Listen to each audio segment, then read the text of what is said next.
지금 이사야서를 연속해서 함께 나누고 있습니다. 오늘 이사야 41장 말씀으로 함께 위기의 때에 하나님을 예배하라 라는 제목의 말씀으로 은혜 나누겠습니다. 우리 인간은 참으로 두 가지 모습, 이중적인 모습을 가진 존재입니다. 참 대단한 것 같지만 동시에 연약한 존재가 바로 우리 인간이지요. 과거에는 밤하늘을 바라볼 때에 그저 상상만 하는 것에 그쳤었죠. 그러나 이제는 우주의 기원을 들여다보고 또 심지어 이제는 화성이라는 곳에 이주할 계획까지 세우는 사람도 있죠.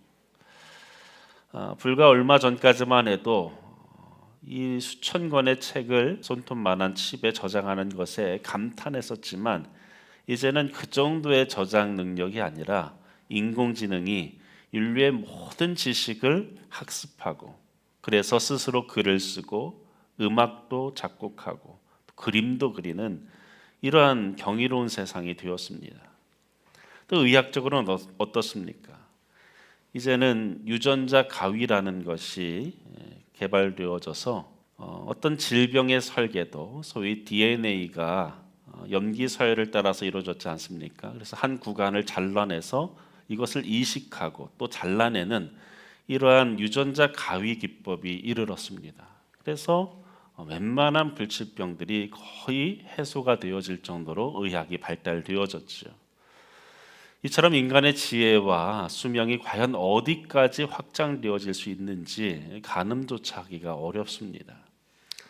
하나님의 형상을 따라서 창조되었기 때문에 우리는 이토록 위대한 일들을 할 수 있는 것이지요.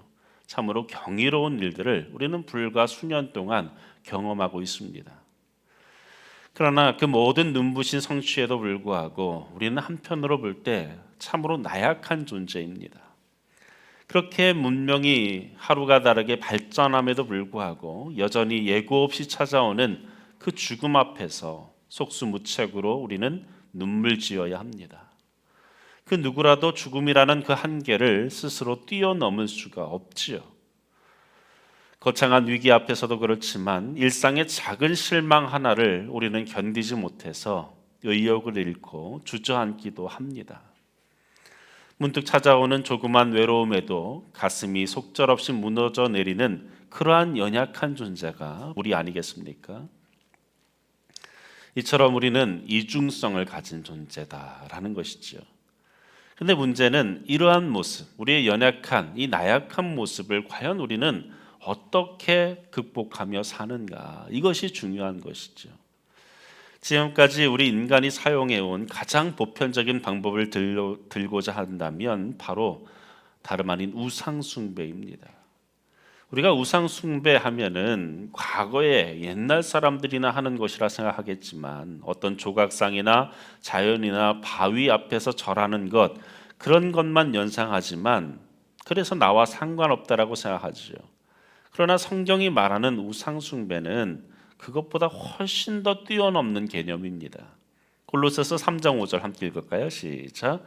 그러므로 땅에 있는 지체를 죽이라. 곧 음란과 부정과 사욕과 악한 정욕과 탐심이니 탐심은 우상숭배니라. 탐심은 곧 우상숭배다. 무슨 말입니까? 우상숭배라는 것은 우리 마음의 문제라는 거예요. 어떤 형상을 만들어 놓고 거기 절하는 것이 문제가 아니라 우리 마음의 문제. 곧 누구에게 절하는가 하는 문제가 아니라는 것입니다. 우상숭배는 상대적인 것을 절대적인 것으로, 부수적인 것을 필수적인 것으로, 영원한 것을 유한한 것으로 대체하는 것, 그것이 바로 우상숭배입니다. 다시 말해서 하나님보다 더 중요하게 여기는 것, 하나님보다 더 사랑하는 것, 그것이 무엇이든 모든 것이 다 우상숭배다라고 성경은 말씀합니다. 사실 이런 면에서 볼 때 우리는 얼마나 종종 우상을 섬깁니까?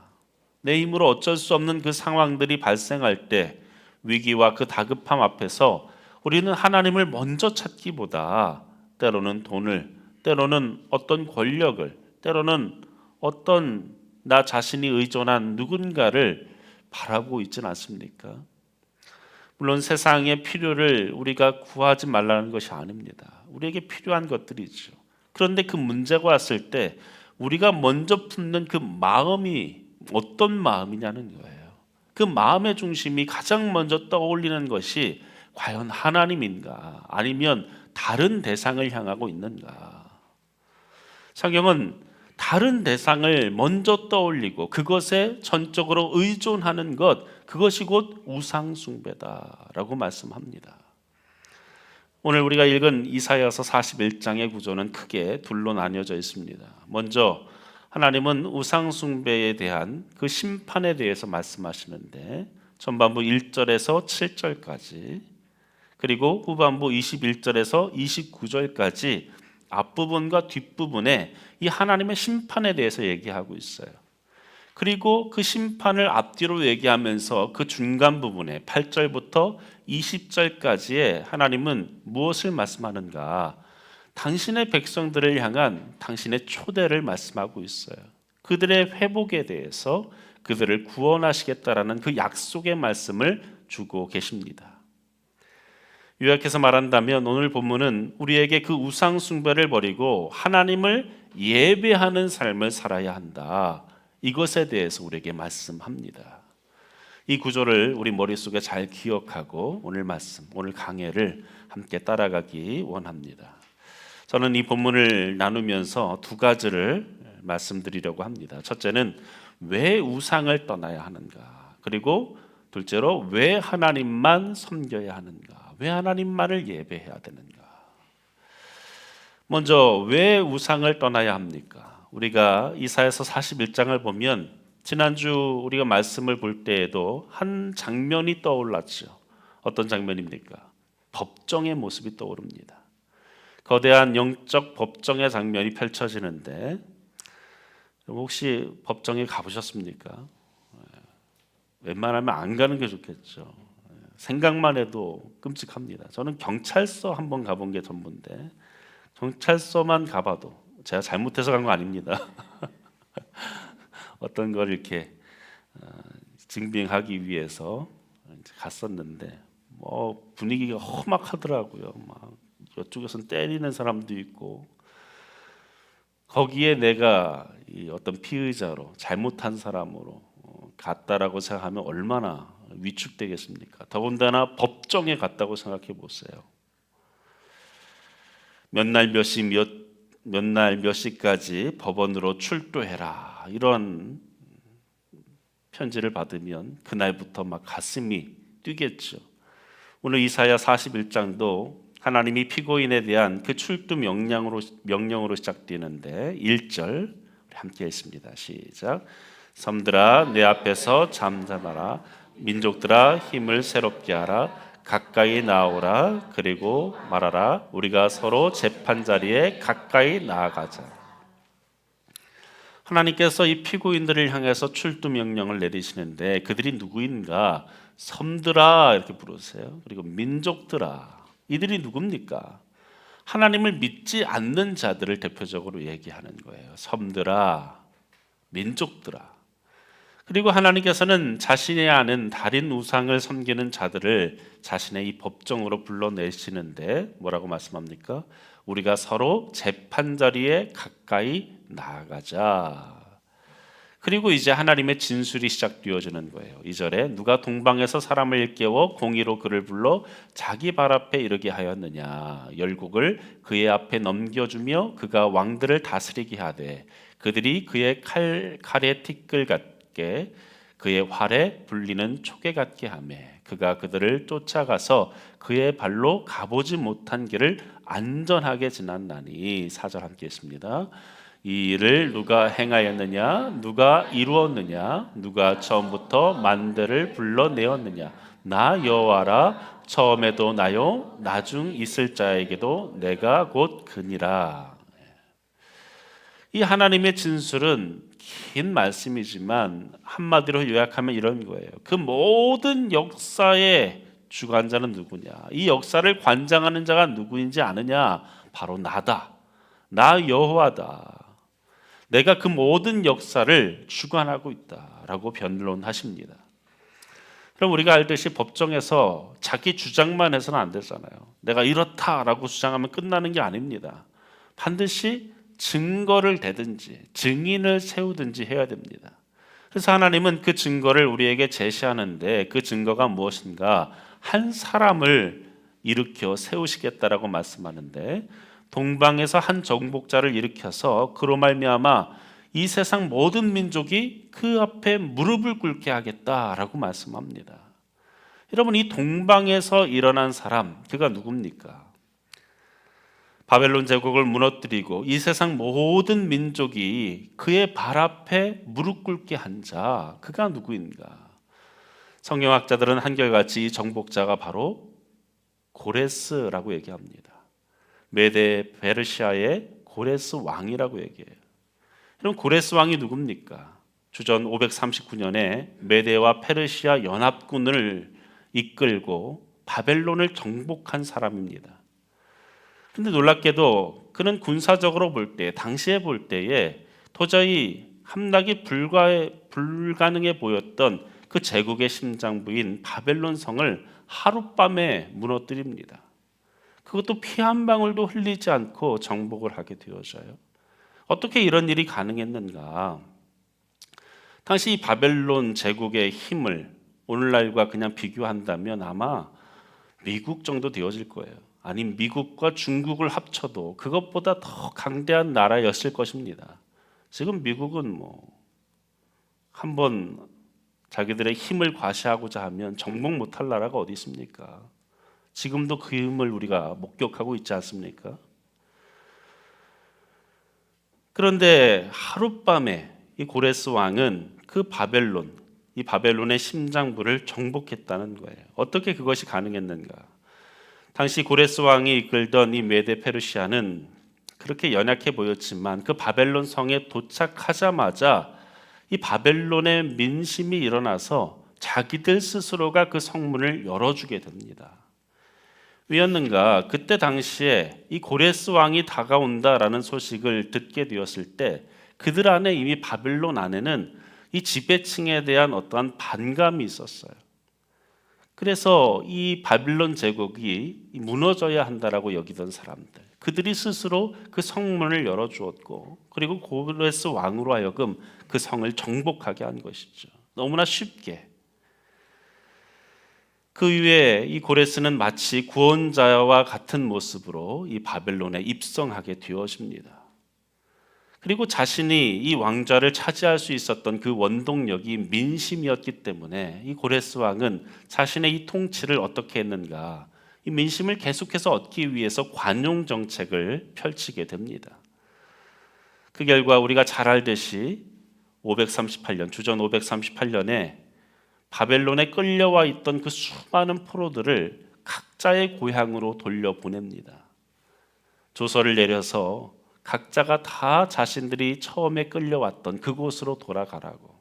그래서 우리가 알듯이 유대인들 역시 그 길고 길었던 그 포로 생활을 청산하고 고국으로 돌아올 수 있게 되어진 것이죠.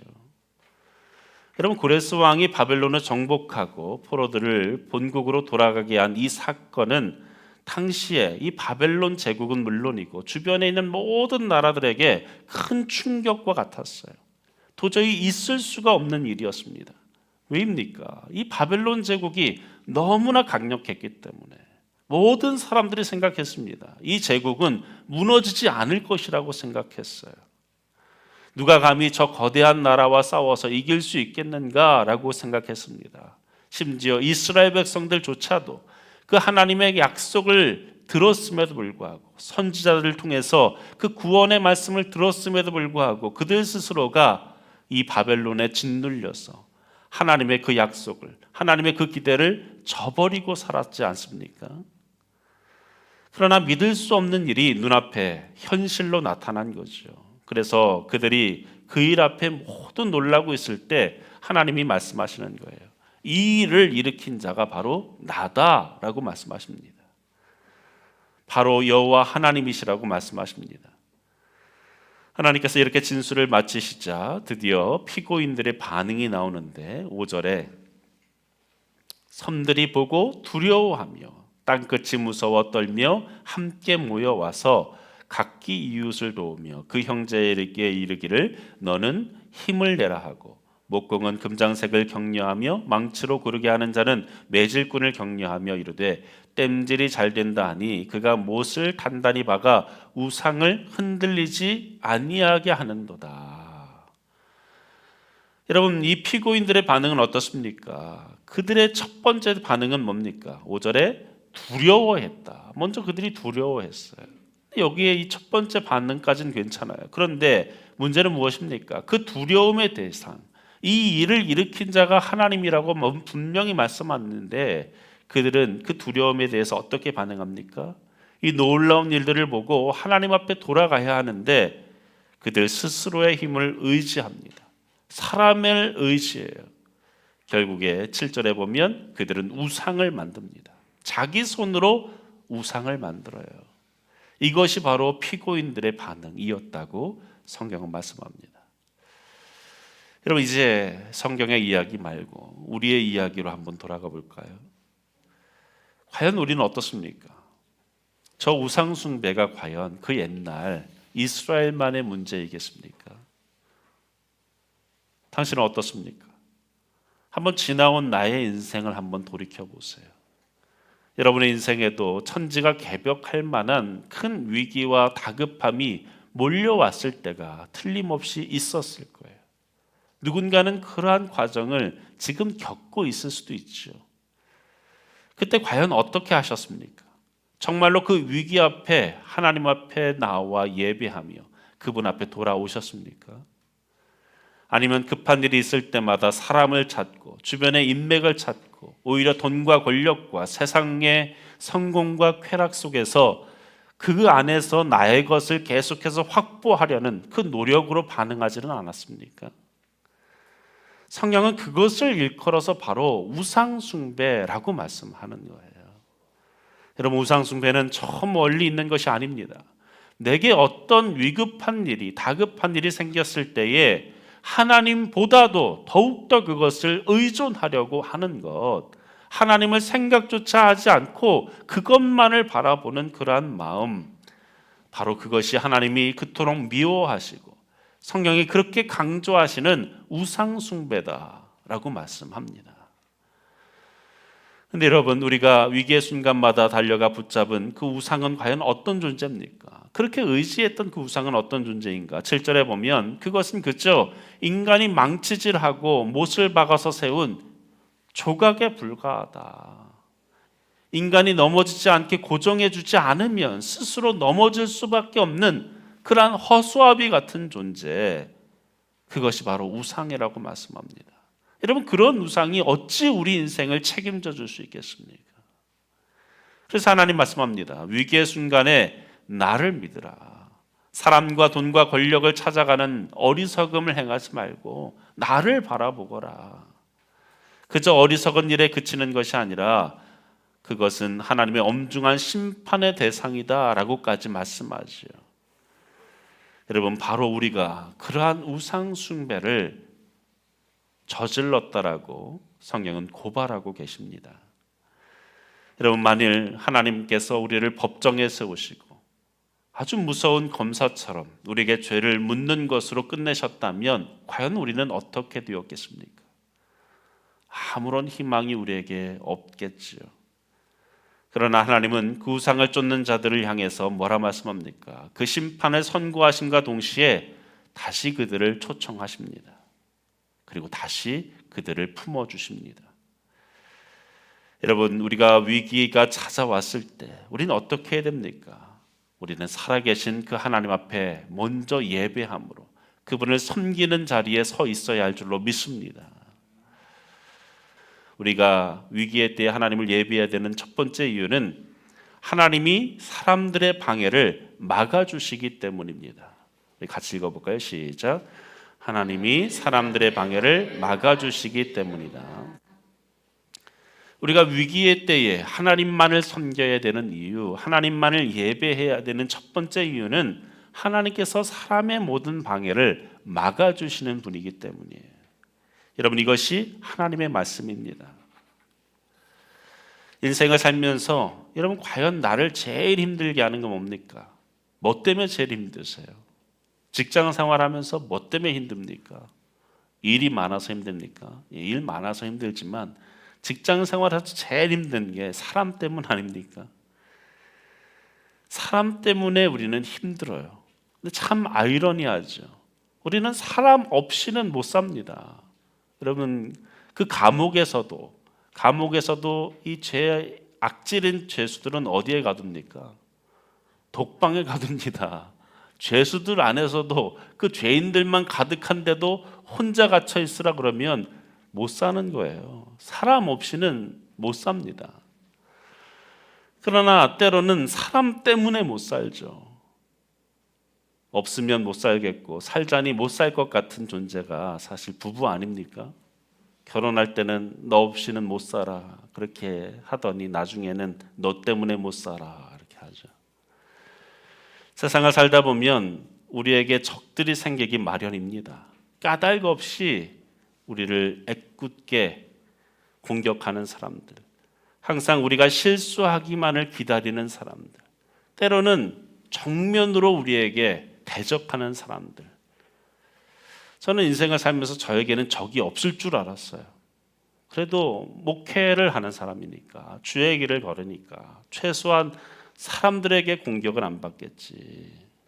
그런데 그렇지 않더라고요. 인생을 좀 살아보니 사람들 때문에 힘든 일들이 생긴다는 것을 알게 되었습니다.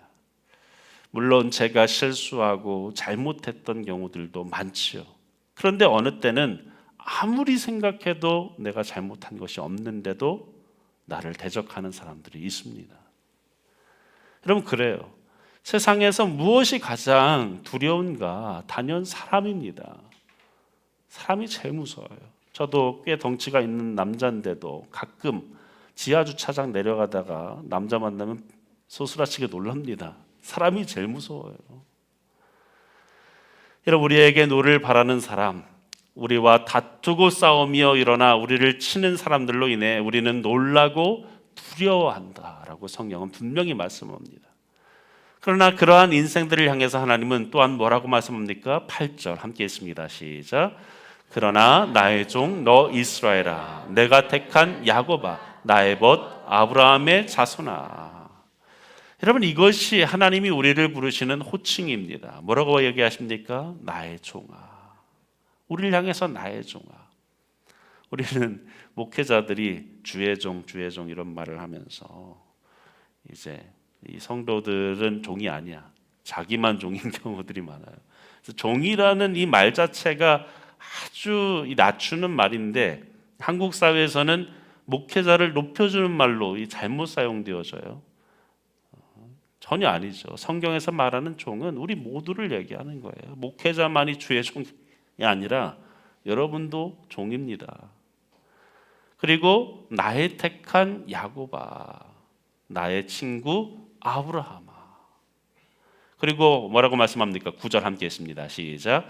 내가 땅끝에서부터 너를 붙들며 땅 모퉁이에서부터 너를 부르고 내게 이르기를 너는 나의 종이라. 내가 너를 택하고 실어버리지 아니하였다 하노라. 또 나의 종이라 얘기하죠. 종. 좀 기분 나쁩니까? 종이란 말이. 근데 이 종이라는 것이 결국에 하나님의 입장에서 어떠한 의미를 담고 있는지가 중요해요. 막 과학적으로 부리고 하는 것이 본질이 아니라 하나님이 말씀하시는 그 종의 의미의 가장 핵심은 무엇입니까? 나의 소유다. 너는 내 것이다 라는 말씀이에요. 하나님이 내 것이다 라고 우리를 불러주시는 그 호칭이 바로 너는 내 종이다. 훗날 이 사실을 깊이 깨달은 사도 바울은 에베소 1장 3절에서 이렇게 담대히 선포합니다. 찬송하리로다. 하나님 곧 우리 주 예수 그리스도의 아버지께서 그리스도 안에서 하늘에 속한 모든 신령한 복으로 우리에게 주시되 곧 창세전 그리스도 안에서 우리를 택하사 우리로 사랑 안에서 그 앞에 거룩하고 흠이 없게 하시려고 5절 함께 했습니다. 그 기쁘신 뜻대로 우리를 예정하사 예수 그리스도로 말미암아 자기의 아들들이 되게 하셨으니. 이제 우리를 종이라 부르지 않고 뭐라 말씀합니까? 아들들. 딸들 서운합니까? 성경에서 말하는 이 아들들은 우리 모두를 포함하는 거예요. 당신의 자녀로 삼아주셨다는 말이죠. 여러분, 우리를 그렇게 보신다는 거예요. 그런데 우리를 그렇게 자녀로, 아들로 보시는데 어떻게 이것이 가능합니까? 우리를 그리스도 안에서 부르셨기 때문이에요. 내가 아닌 우리 한 사람 한 사람, 나 자신으로 1대1로 보는 것이 아니라 우리를 보실 때 누구를 통해서 보시는가? 그리스도를 통해서 우리를 보시겠다라고 말씀합니다. 만약 우리를 우리 모습 그대로 보시면 어떻습니까? 우리 인간이란 존재가 하나님 앞에 섰을 때 우리는 어떤 존재일까요? 우리는 죄투성입니다. 죄투성이. 아도프 힌크는 얘기했어요. 신학자. 우리의 온 몸에 죄가 묻어있지 않은 곳이 하나도 없을 정도로 우리는 죄투성이다. 그래서 이런 비유를 합니다. 인간이라는 존재는 죄라는 호수에 잠겨있는 존재다. 이렇게 표현했어요. 이런 물속에 내가 잠겨있으면 어떻습니까? 온몸 구석구석에 물이 닿지 않는 곳이 없잖아요.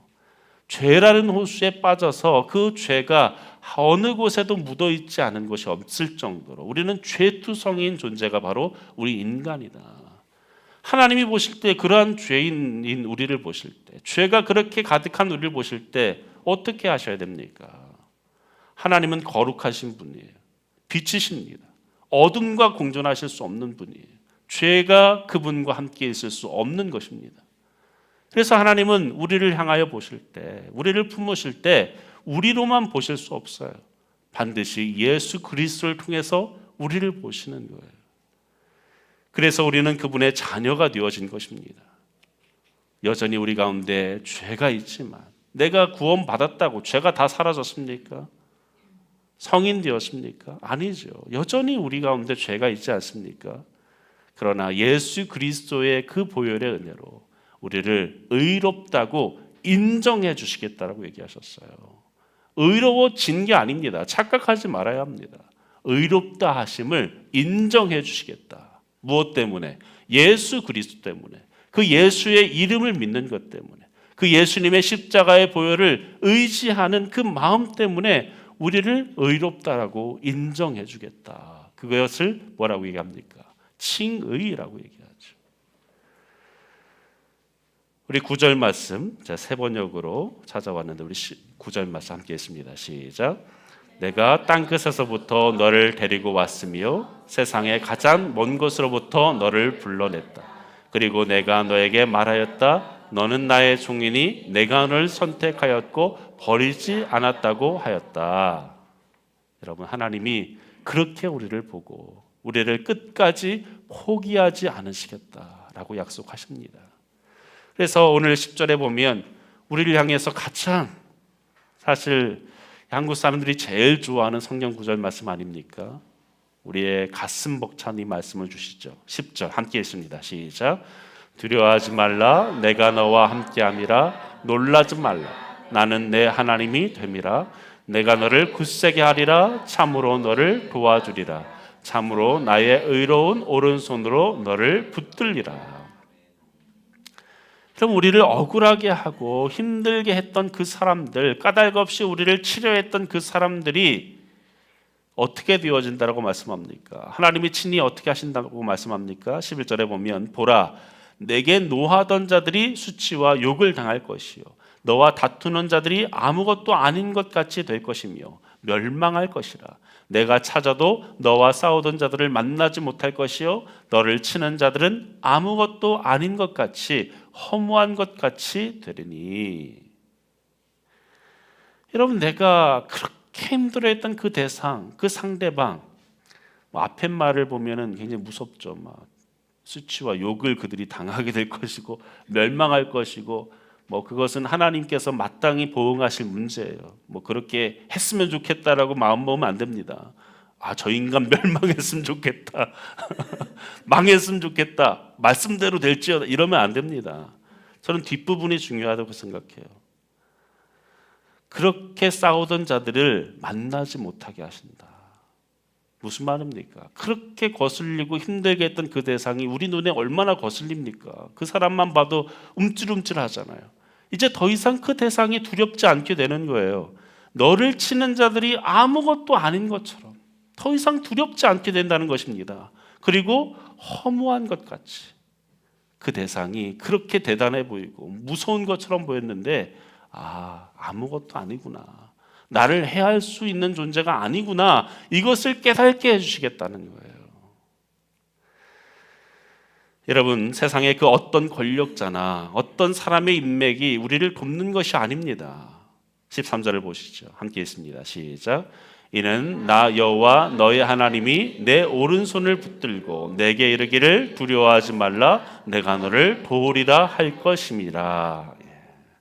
여러분, 천지를 창조하신 그 여호와 하나님께서 어떻게 하신다고 말씀합니까? 우리의 오른손을 붙들어 주시겠다. 내 오른손을 붙들고 너에게 두려워하지 말라고, 내가 너와 함께 할 것이다 라고 그렇게 약속하고 계십니다. 그러면 여러분, 사람 때문에 두려워하거나 낙심하지 마십시오. 위기의 순간마다 그 대상에게 주눅들 필요가 없어요. 우리가 바라보고 우리가 경외하고 두려워해야 될 대상은 오직 여호와 하나님 한 분뿐인 줄로 믿습니다. 분명히 우리에게 약속하십니다. 우리를 끝까지 포기하지 않으시고 그 대적하는 자들을 물러가게 하시고 잊어버리게 하시고 의로운 오른손으로 굳세게 붙들어 주시겠다. 그러니 우리는 무엇만 하면 됩니까? 그분만을 예배하면 됩니다. 우리가 위기의 때에 하나님을 예배해야 됩니다. 왜입니까? 하나님이 사람들의 방해를 막아주시기 때문이에요. 두 번째로, 위기의 때에 우리는 왜 우리가 하나님을 예배해야 되는가? 하나님이 우리의 연약함을 도우시기 때문입니다. 같이 읽어볼까요? 시작. 하나님이 우리의 연약함을 도우시기 때문이다. 하나님은 이스라엘을 오늘 이렇게 부르시죠. 지렁이 같은 너 야곱아, 지렁이. 무슨 말씀입니까? 지렁이는 당시에 이 세계관 안에서는 가장 보잘것없는 존재. 그리고 지렁이 지금 우리가 봐도 징그럽잖아요. 제가 바다 낚시를 좀 해봤는데, 즐겨서 하는 게 아니라 기회가 있어서 바다 낚시를 해봤는데, 바다 낚시에서 제가 제일 싫은 게 지렁이 꼽는 거더라고요. 물고기를 잡는 것은 신이 나. 근데 물고기를 잡아 올려서 다시 지렁이를 꼽으려니까 이 만지기가 너무 힘들더라고요. 더군다나 지렁이를 막 이렇게 옆구리를 쿡 찔러야 되잖아요. 바늘에다가. 지렁이도 요만한 게 아니에요. 굵은 거. 얼핏 보면 뱀 같아. 그러면 그런 지렁이, 우리가 나를 향해서 누군가가 너 지렁이야 이렇게 얘기하면 어떻겠습니까? 오늘날 제가 말씀을 묵상하는데 이 말씀 안에서 하나님이 제게 이렇게 말씀하시는 것 같더라고요. 지렁이 같은 너 승환아. 다른 사람이 저더러 에이 지렁이 같은 인간아. 지렁이가 뭡니까? 멍멍이에만 비유해도 우리는 뭐 혈기가 돋죠. 그런데 그 하나님의 음성이 그날 특별하게 제게 은혜가 되었어요. 왜입니까? 저는 제 능력으로 인생을 사는 줄 알았습니다. 저도 저 나름대로 잘 나간다고 생각했던 때가 있었어요. 하는 것마다 잘 되던 때가 있었어요. 많은 사람들 앞에 인정만 받던 때가 있었어요. 제 힘으로 모든 것이 다 가능하다라고 믿었던 때가 있었습니다. 목회를 하면서도 그랬어요. 개척을 할 때도 얼마든지 목회가 잘 될 것이라 생각했어요. 지금도 잘 되고 있습니다. 자녀들도 제 힘으로 교육시키고 제 힘으로 가정을 이끌어가고 또 내 능력으로 내 노력으로 이 교회를 목회하는 줄 알았습니다. 그런데 처음엔 괜찮았습니다. 1년, 2년, 3년까지 괜찮았어요. 그런데 갈수록 지치더라고요. 내 힘으로 한다라고 그렇게 여겼던 그 마음이 점점 지치는 것을 보게 되었습니다. 그러던 어느 날 하나님이 제게 다가와 말씀하시는 거예요. 지렁이 같은 너 승환아. 그 말씀이 제게 얼마나 은혜가 되었던지 제가 하나님 앞에 되려 이렇게 대답했어요. 예, 주님, 저런 지렁이 같은 존재입니다. 아니, 지렁이만도 못한 존재입니다. 내가 내 스스로 우리 가정을 이끄는 줄 알았습니다. 내 아이들을 내 힘으로 키우는 줄 알았습니다. 이 목회 내 힘으로 이뤄가는 줄 알았습니다. 그러나 이제 보니 제가 지렁이네요. 제가 할 수 있는 것이 아무것도 없네요. 여러분, 그렇습니다. 우리가 얼마나 연약한 존재입니까? 자그마한 방해물에도 넘어지는 우리 아닙니까? 작은 어려움에도 낙심하는 것이 바로 우리 아닙니까? 하물며 우리가 감당할 수 없는 그 역경과 산과 계곡을 만나설 때에 우리는 과연 어떻습니까? 우리가 할 수 있는 것이 아무것도 없죠. 그러나 감사하게도 하나님 말씀하시는 거예요. 내가 너를 돕겠다. 내가 너의 구속자다. 그러니 두려워하지 말라. 내가 너의 오른손을 붙잡고 있지 않니? 라고 분명히 말씀합니다. 오늘날 많은 이들이 이 말씀을 대할 때에 또 예수님을 믿으면서도 예수님이 나의 영혼을 구원하신 분이다 이렇게 믿지만 그것이 전부라고 생각하는 사람들이 있습니다. 내 영혼을 구원하시고 내가 훗날 천국에 가는 그러한 은혜만 입었다라고 생각하는 사람들이 있어요. 그러나 여러분, 그렇게 생각한다면 그것은 반쪽짜리 믿음입니다. 오늘 본문 14절에 보면 하나님은 자신을 구속자라고 말씀하는데 이것은 단지 우리의 영혼에 대한 구속자를 말씀하는 것이 아니에요. 바로 만유의 구속자를 말씀합니다. 온 세상의 구속자를 말씀하시는 겁니다. 하나님은 어떤 분이십니까? 우리가 위기의 때에 그 하나님만을 예배하고 그분을 찾아 나아가면 이 세상의 그 어떤 험난한 역경과 어려움으로부터 우리를 구속해 주시겠다라고 말씀합니다. 여러분, 이 땅에서 예수님이 사셨던 그 모습을 생각해 보세요. 그분은 우리의 영혼의 구원만을 허락해 주신 것이 아니죠. 38년 된 병자에게 다가가 그의 오랜 질병을 고쳐주셨어요. 영혼만 구원해 주신다면 가서 좀 참아라. 이렇게 살다가 나중에 구원받으면 되잖아. 이렇게 얘기하셨겠죠. 12의 혈루병을 앓던 여인에게 찾아가 그녀의 끊이지 않던 그 고통의 문제를 해결해 주셨어요. 하나밖에 없는 그 자식을 잃고 비통에 빠져 있는 그 과부에게 찾아가서 그 죽은 아들을 살려주셨습니다. 하나님은 이 땅에서 우리의 삶을 건지시는 진정한 구속자이십니다. 이것을 믿으시기를 바랍니다. 여러분, 인생을 살다 보면 우리 힘만으로 감당할 수 없는 일들이 얼마나 많습니까? 거대한 산이 막아서고 깊은 계곡이 나타납니다. 그 거대한 문제들 앞에서 우리는 한낱 지렁이처럼 연약한 존재입니다. 그러나 기억하십시오. 분명히 우리에게 약속합니다. 15절 함께 읽을까요? 시작. 보라, 내가 너를 이가 날카로운 새 타작기로 삼으리니 내가 산들을 쳐서 부스러기를 만들 것이며 작은 산들을 겨같이 만들 것이라. 우리를 무엇으로 삼겠다고요? 이가 날카로운 새 타작기로 삼겠다. 타작기. 예전에 이 농사를 아는 분들은 타작기를 아실 거예요. 우리나라의 타작기는 이렇게 원통형으로 뾰족뾰족하게 나온 거에다가 곡물을 이렇게 넣으면 탈곡기라고 하죠. 막 이렇게 우수수 거기에 나락이 떨어지는 그렇게 원통을 돌리는 방식인데 이 고대 근동의 타작기는 보여주시죠, 사진을. 넓적한 이 판자대기에다가 날카로운 돌 조각이나 쇠를 이렇게 박아요. 날짝한 이 판자가 그 모습인데 그 판자 위에 이제 다음 장 보여주시죠. 판자 위에 무거운 돌을 올리거나 사람이 직접 거기에 올라탑니다. 그리고 짐승이 그것을 끄는 거예요.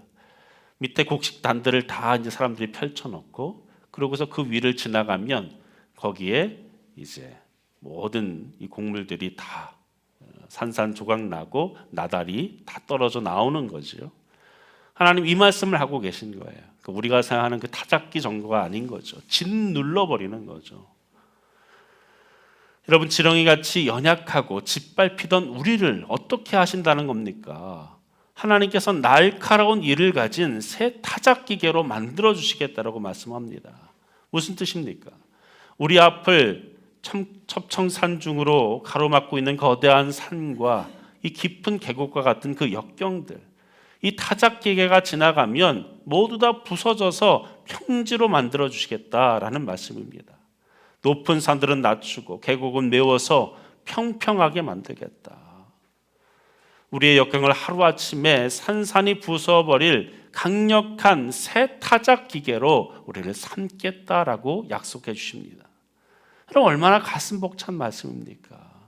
너 지렁이 같은 야곱아 라고 말씀하셨는데 이제 우리를 향해서 내가 너희를, 지렁이 같은 너희 연약한 존재를 너희가 내 안에 있기만 하면, 너희가 나를 온전히 섬기고 나만을 바라보기만 하면 내가 새 타작기로 너희를 만들어 주겠다라고 약속하십니다. 16절 함께 했습니다. 내가 그들을 까부른즉 사람이 그들을 날리겠고 회오리 바람이 그들을 흩어버릴 것이로되 너는 여호와로 말미암아 즐거워하겠고 이스라엘의 거룩한 이로 말미암아 자랑하리라. 여기서 그들이 누굽니까? 바로 우리를 짓누르던 그 역경들을 말하는 거죠. 하나님께서 그 역경들을 타작하여 까부르시면 바람과 회오리 바람이 그 모든 문제를 티끌처럼 다 날려버리시겠다라고 약속합니다. 사랑하는 여러분, 때로 어떤 거대한 역경과 어려움 앞에서 스스로 나 자신이 지렁이처럼 연약한 존재임을 느낄 때가 있지 않습니까? 그때에 거기에만 멈춰서는 것이 아니라 나의 실존을 하나님 앞에 인정하며 그분 앞에 의탁하시기 바랍니다. 주님, 나는 지렁이 같은 존재입니다. 하나님이 없이는 나는 할 수 없습니다 라고 나아갈 때, 그분의 손에 붙들려 있을 때, 내가 오른손으로 너를 붙들어 주겠다라는 그 약속 앞에 우리가 서 있을 때 하나님은 우리를 새 타작기로 삼아 주시겠다라고 약속하십니다. 사랑하는 여러분, 진정 그 하나님의 도우심을 입는 모든 역경과 문제 앞에서 해결함을 입는 저와 여러분 되기를 간절히 축원합니다. 마지막으로 우리가 위기의 순간에 왜 하나님을 예배해야 하는가? 하나님이 우리의 가난함을 채워주시기 때문입니다. 같이 읽어볼까요? 시작. 하나님이 우리의 가난함을 채워주시기 때문이다. 오늘 마지막 세 번째로 하나님이 우리를 묘사하기 위해서 사용하는 이 이미지는 가난한 자입니다. 가난한 자. 첫 번째는 종이라고 말씀하셨어요. 너희는 나의 종이다. 그리고 친구였다라고 말씀하셨어요. 그리고 두 번째로 지렁이였습니다. 그리고 마지막으로 가난한 자라고 말씀하죠. 17절에 가련하고 가난한 자가 물을 구하되 물이 없어서 갈증으로 그들의 혀가 마를 때에. 그러면 아주 절박한 상황에 처한 사람을 이렇게 표현하고 있는 거예요. 가난한 자. 어느 정도로 절박하고 가난한가? 물이 없어서 혀가 마르는 사람. 이런 물이 없어서 혀가 바짝바짝 타들어가는 그 상황을 생각해 보세요. 목말라 본 적 있습니까? 이 여성분들은 사실 잘 모를 수 있습니다. 목이 말라봐야 뭐 여름에 좀 목말라 보는 정도죠. 남자들은 최소한 군대에서 목이 타들어가는 것쯤은 압니다. 이런 게 목이 타들어가는 거구나. 행군을 가면 생수통 하나가 전부입니다. 생수통 하나를 이렇게 허리에 요만한 걸 차고서 행군을 하는데, 이 가끔 고참들이 그걸 달라고 그래요. 안 줄 수 없잖아요. 줍니다. 그럼 지 거 다 먹고 내 거 다 먹고 나면은 이제 나중에 다 떨어져요. 행군은 한참 남아 있는데 몇 방울 이렇게 입에 적실 정도 남아 있을 때 얼마나 목이 타들어가는지. 여러분, 그러한 가난함, 그러한 목이 타들어가는 그 상태를 말씀하고 있어요. 여러분, 이러한 뼈저린 아픔을, 어려움을 겪어본 적이 있으십니까? 여러분, 그것이 바로 인생이죠. 인생을 살다 보면 우리는 끝이 보이지 않는 그 사막을 건너야 할 때가 있습니다. 목마름을 겪을 때가 있죠. 가난해집니다. 얼마나 궁핍하고 가난한지 물이 없어 혀가 타들어가는 듯한 극심한 결핍을 느낄 때가 있다는 것이죠. 내 헛된 욕심 때문이 아니라 정말로 꼭 필요한 그 돈이 없어 곤비할 때, 당장 학비를 내야 되는데 돈이 없을 때, 자녀가 정말로 원하는 것이 있을 때 그것을 들어주지 못할 때, 이런 그 마음들을 겪어보셨습니까? 그럼 그러한 가난과 핍절의 때를 말씀하시는 거예요. 혹 우리 중에 이러한 참담한 어려움을 겪는 분이 있는지 모르겠습니다. 하지만 우리가 기억해야 될 것은 앞으로 우리 인생에 이런 일이 안 생기지 않으리란 보장이 없다는 거예요. 너무나 가난하고 막막하여 목이 타들어가는 그러한 상황이, 그러한 인생이 우리 곁에 얼마든지 찾아올 수 있습니다. 그때에 우리는 어떻게 되는가? 17절에 하나님 분명히 약속하십니다. 나 여호와가 어떻게 하신다고요? 그들에게 응답하겠고 나 이스라엘 하나님이 그들을 버리지 않을 것이다. 이어서 18절 함께 했습니다. 시작. 내가 헐벗은 산에 강을 내며